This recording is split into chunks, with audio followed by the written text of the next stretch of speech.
আমরা ইতিমধ্যে মিটিং করে সকল ইজারাদারকে বলে দিয়েছি তারা যে এলাকায় হাট করবে সেই যদি কোনো সংলগ্ন রাস্তা থেকে থাকে কোনো অবস্থায় যেন গরু রাস্তার উপরে না আসে এবং রাস্তার উপরে ট্রাক থেকে গরু নামানো না হয় সেটি ব্যবস্থা করবে এবং যে হাটের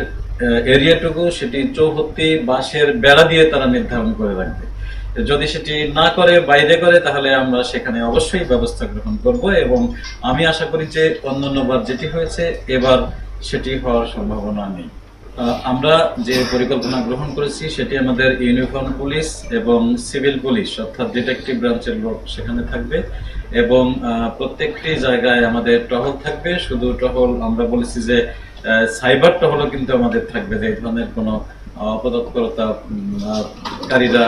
এইগুলো কোনো কিছু করতে পারে কিনা কিংবা অনলাইনে কোনো প্রতারণা করতে পারে কিনা সেজন্য সাইবার টহল থাকবে এবং সেজন্য আমরা সকলকে সতর্ক করে দিতে চাই যারা অনলাইনে গরু কিনবেন তারা দেখে শুনে বুঝে কিনবেন যাতে কোনো রকম আপনারা প্রতারিত না হন। আর আমাদের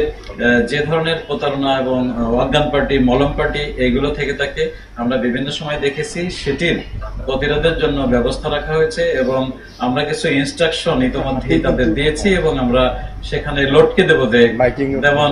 এবং মাইকিং করা হবে কারো অপরিচিত লোকের কাছ থেকে কিছু যাতে কেউ না খায় এবং সেই ধরনের যদি কারো সন্দেহজনক কারো আচরণ মনে হয়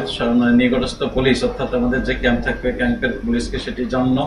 এবং পুলিশের পক্ষ থেকেও সবসময় তৎপর থাকবে সবাই এবং যাতে কোনো ধরনের ঘটনা সংঘটিত না হয়। আরেকটি বিষয় আমরা কখনো কখনো লক্ষ্য করি যে কোনো অনুমোদিত হাট নয় কিন্তু কিছু একটা ফাঁকা জায়গা পেলেই কেউ কেউ সেখানে হাট বসানোর চেষ্টা করে এবং অতীতে কখনো কখনো এটি হয়েছে। তো সেটির জন্য আমরা